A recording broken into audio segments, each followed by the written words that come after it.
study mates, welcome back with Let's Study Career, empowering you to unlock your best career journey.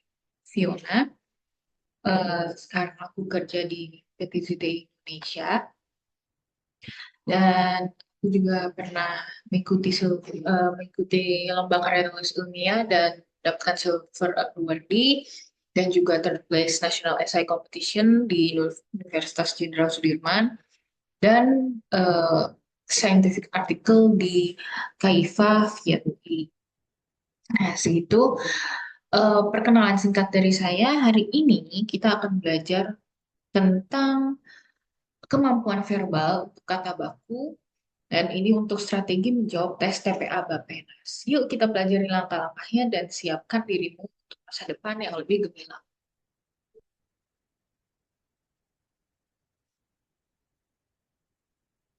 Yang kita akan pelajari hari ini itu definisi kata baku, dan juga ada ciri-ciri bahasa Indonesia baku, penggunaan kata baku, dan kita akan melihat perbedaan kata baku dan kata tidak baku serta dengan latihan soal. Oke. Pertama kita harus tahu dulu nih kata baku. Kata baku adalah kata yang digunakan sesuai dengan kaidah atau aturan bahasa Indonesia yang benar. Nah, kata baku ini biasanya diambil dan digunakan dari Kamus Besar Bahasa Indonesia, KBBI, dan juga Pedoman Umum Ejaan Bahasa Indonesia atau PUEBI. Nah, kata baku ini digunakan untuk menghindari gejala bahasa. Gejala bahasa itu apa sih? Gejala bahasa itu adalah peristiwa dalam bahasa yang menyebabkan terjadinya bentukan kata yang menyimpang dari ketentuan umum bahasa yang bersangkutan. Atau bisa dibilang kalimat bentukan katanya tuh jauh dari KBBI dan Pedoman Umum Ejaan Bahasa Indonesia dan bisa menyebabkan kata tidak baku dan kalimat tidak baku. Selain gejala bahasa, ada juga gejala kontaminasi, yaitu kesalahan yang berupa bentuk yang kacau karena tumpang tindihnya dua bentuk yang masing-masing betul bila berdiri sendiri. Nah, gejala kontaminasi ini juga bisa menyebabkan kalimat dari kata-kata yang tidak menggunakan kata baku itu menjadi ambigu atau mempunyai makna yang ganda. Ya, teman-teman, oke. Selanjutnya kita pelajari juga ciri-ciri bahasa Indonesia baku. Nah, setelah kita pelajarin definisinya, gimana sih ciri-ciri bahasa baku? Nah, yang pertama itu ada menggunakan ucapan baku, ya, seperti menggunakan KBBI dan PUEBI. Yang selanjutnya menggunakan atau berpedoman pada ejaan yang berlaku, ini sama dengan nomor 1, yang seperti saya sebutkan itu menggunakan KBBI dan juga menggunakan ejaan bahasa Indonesia yang disempurnakan atau EYD. EYD ini ejaan yang disempurnakan ya, teman-teman, sebagai pedoman umum. Nah, yang selanjutnya nomor 3 ini memakai peristilahan resmi. Nah, ini biasanya digunakan di acara-acara penting, teman-teman. Nah, selanjutnya ciri-ciri bahasa Indonesia baku ini untuk menghindari pemakaian unsur yang dipengaruhi oleh bahasa dialek atau bahasa tutur sehari-hari. Nah, bahasa dialek itu bisa juga bahasa daerah atau bahasa-bahasa santai yang biasa kita gunakan sehari-hari ke teman gitu. Oke, penggunaan kata baku. Penggunaan kata baku ini sebagai alat komunikasi resmi. Nah, tadi kan ciri-cirinya udah disebutin nih.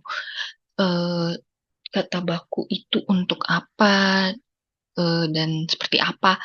Nah, kata baku ini digunakan untuk acara-acara resmi atau surat menyurat resmi, seperti pengumuman yang dikeluarkan oleh instansi, undang-undang, atau surat keputusan. Selanjutnya juga dipergunakan dalam wacana resmi, seperti karangan ilmiah, seperti tulisan-tulisan karya tulis ilmiah, buku pelajaran, atau laporan resmi. Selain itu juga dipakai dalam pembicaraan resmi, seperti misalnya kalian ingin berpidato, mengajar, atau berceramah, seperti itu. Selanjutnya juga untuk siaran resmi, misalnya siaran radio atau televisi.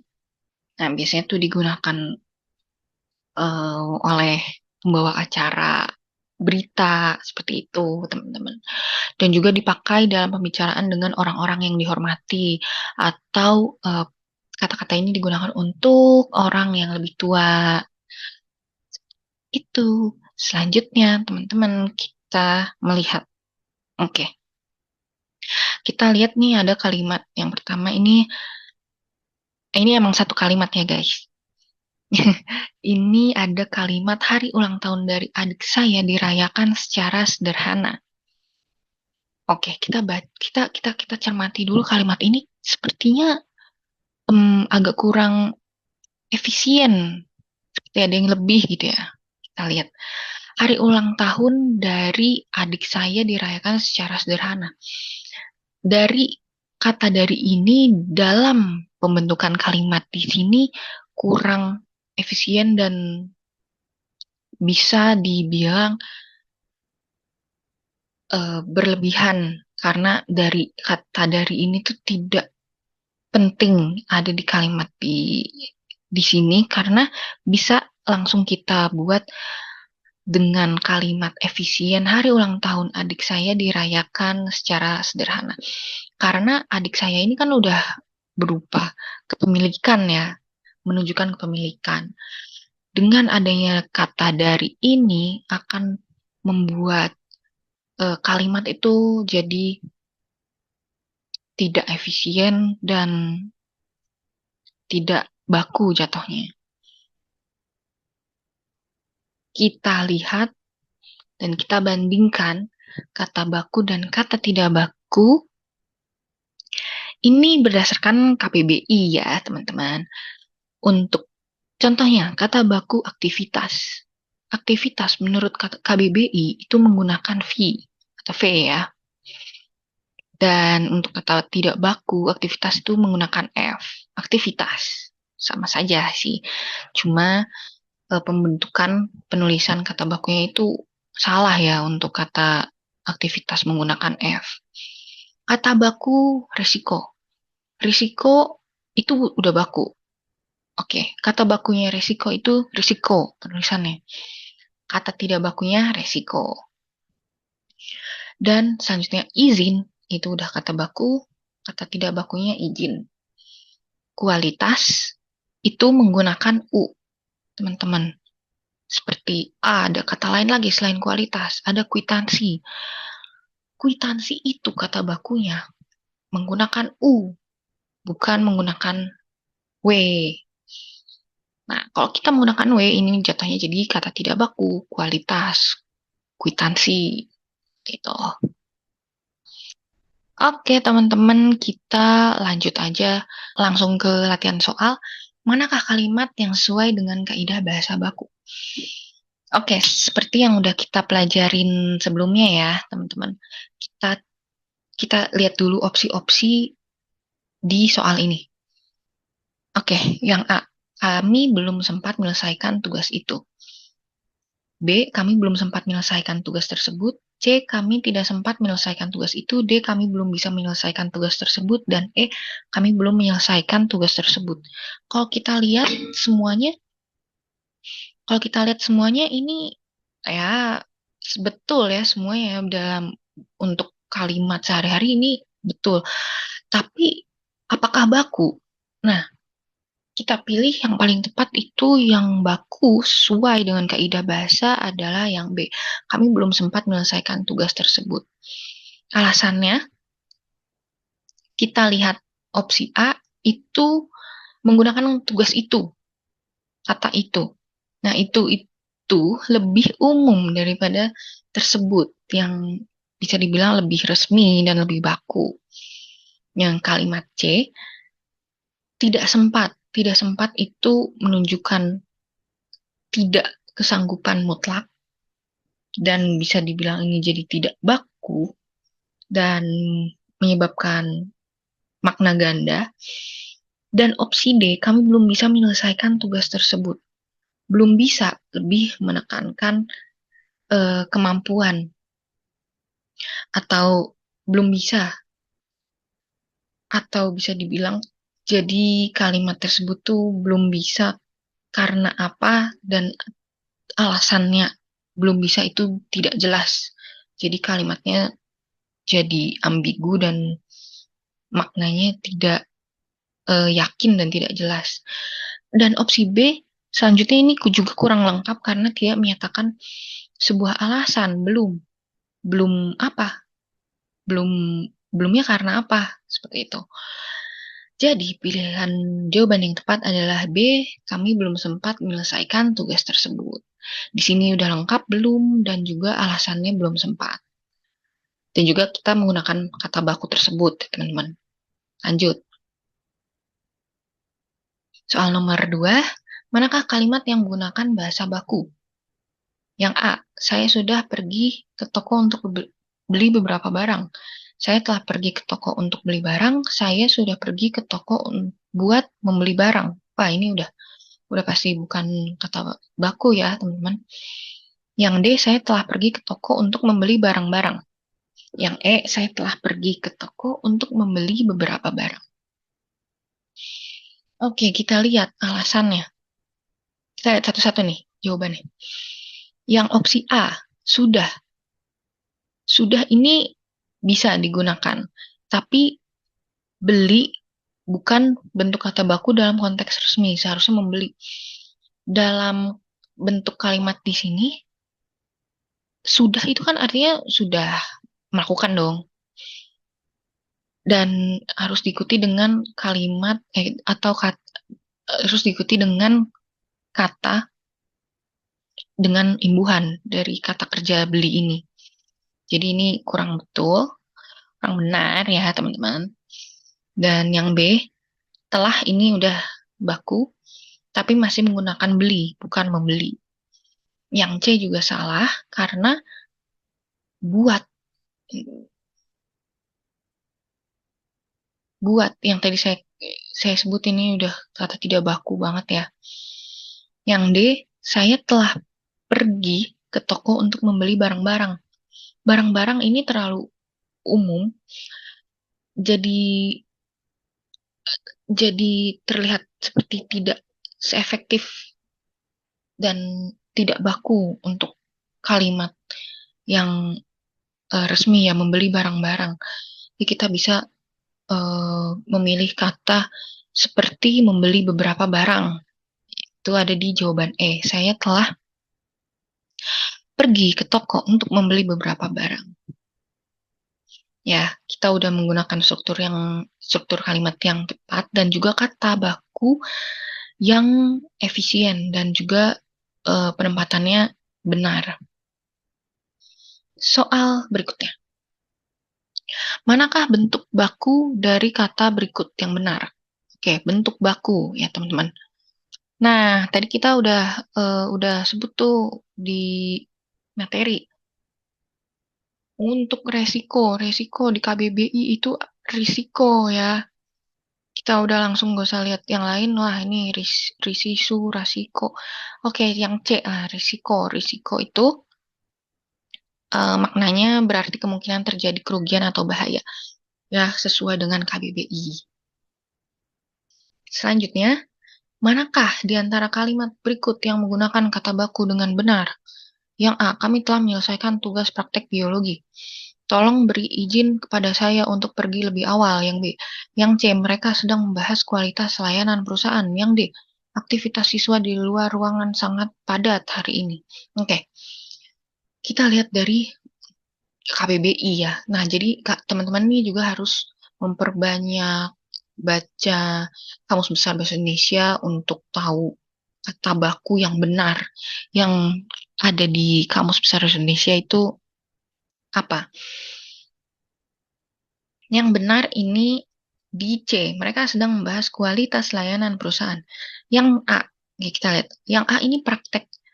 Praktek itu tidak baku. Karena bentuk bakunya itu praktik. Yang B juga ada kata izin. Izin ini tidak baku. Kata bakunya itu izin. Ya, kita udah bahas tuh tadi. Nah, yang C, kualitas. Kualitas udah benar nih. Kualitas, mereka sedang membahas kualitas layanan perusahaan. Oke, udah benar semua nih kata bakunya. Kualitas, baku nih sesuai KBBI. Yang D, lihat dulu ya yang D. Aktivitas. Nah, salah nih aktivitas. Harusnya pakai V ya, teman-teman. Jadi yang benar C, kualitas. Oke, lanjut. Kalimat manakah yang menggunakan seluruh kata baku dengan tepat? Kita baca, penasihat hukum memberikan pertimbangan. Yang A. Yang B. Nasihat dari orang tua sangat penting. Yang C. Penasihat dan nasihat adalah hal yang berbeda. D. Penasihat keuangan itu sangat profesional. Oke, dari bentukan kalimat semuanya ini benar ya, teman-teman. Tapi ada kata yang tidak baku nih. Ada ini kata tidak baku semua nih di opsinya nih. Nah, yang tepat nih yang D ya, penasihat. Nah, kita lihat kata-kata di sini tuh nasihat, nasihat, nasihat, penasehat. Nah, yang benar itu sesuai KBBI itu nasihat. Oke, selanjutnya. Dalam kalimat, dia mengajukan proposal kepada panitia lomba menulis. Ada kata baku yang digunakan adalah A. Mengajukan, B. Proposal, C. Panitia, D. Semua benar. Kalau kita lihat ini udah menggunakan kata baku yang sesuai KBBI semua ya teman-teman, dan pembentukan kalimatnya juga udah benar. Jadi jawabannya adalah semua benar. Soal selanjutnya, manakah pasangan kata berikut yang keduanya merupakan kata baku? A. Resiko kualitas. Oke, ini kita udah tahu ya, udah atam lah ya. Kualitas ini bukan pakai W, tapi pakai U. Risiko juga pakai I. Yang B nih, risiko kualitas. Nah, ini udah benar.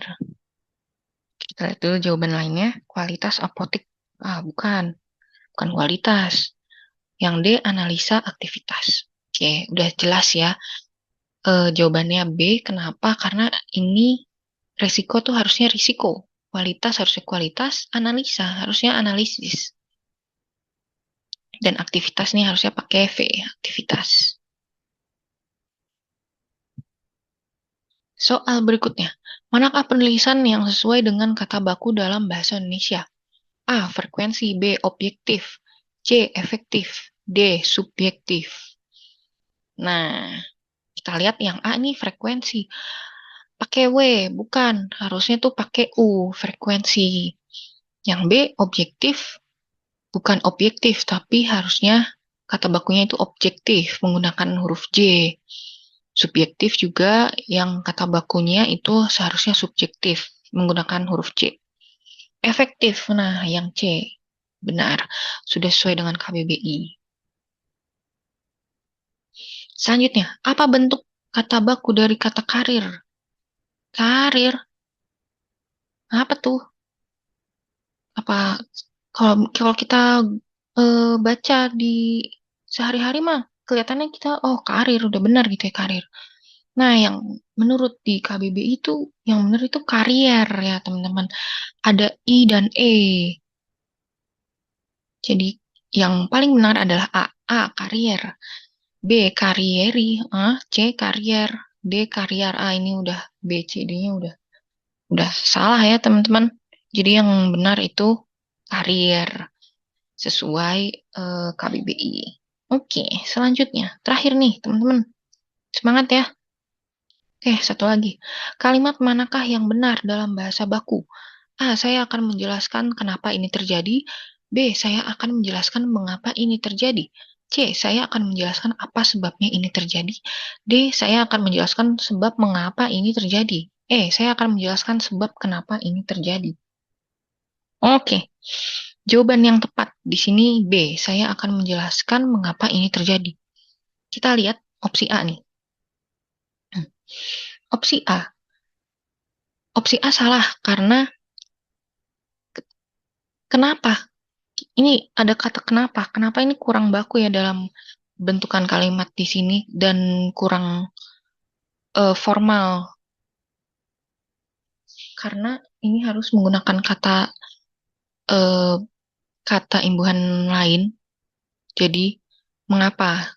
Harusnya mengapa. Karena ini juga udah terjadi ya. Kalimat yang merupakan udah kejadian. Untuk opsi C, apa sebabnya? Apa sebabnya? Apa sebabnya? Ini jadi kurang efektif dan bisa diubah. Ini bisa langsung diubah mengapa ya? Ini jadi apa sebabnya itu jadi nggak efektif dan jadi berlebihan kalimatnya. Yang D, kalimat ini bisa diperbaiki dengan saya akan menjelaskan mengapa ini terjadi. Saya akan menjelaskan sebab mengapa. Ini juga tidak efektif ya, teman-teman. Yang E, saya akan menjelaskan sebab kenapa ini terjadi. Ini juga sama, tidak efektif karena sebab kenapa. Sebab ya langsung aja bisa mengapa. Seperti itu, teman-teman. Jadi yang paling benar dan efektif itu kalimat yang B. Oke, selesai kita latihannya. Kita akan simpulkan apa yang sudah kita pelajarin hari ini, teman-teman.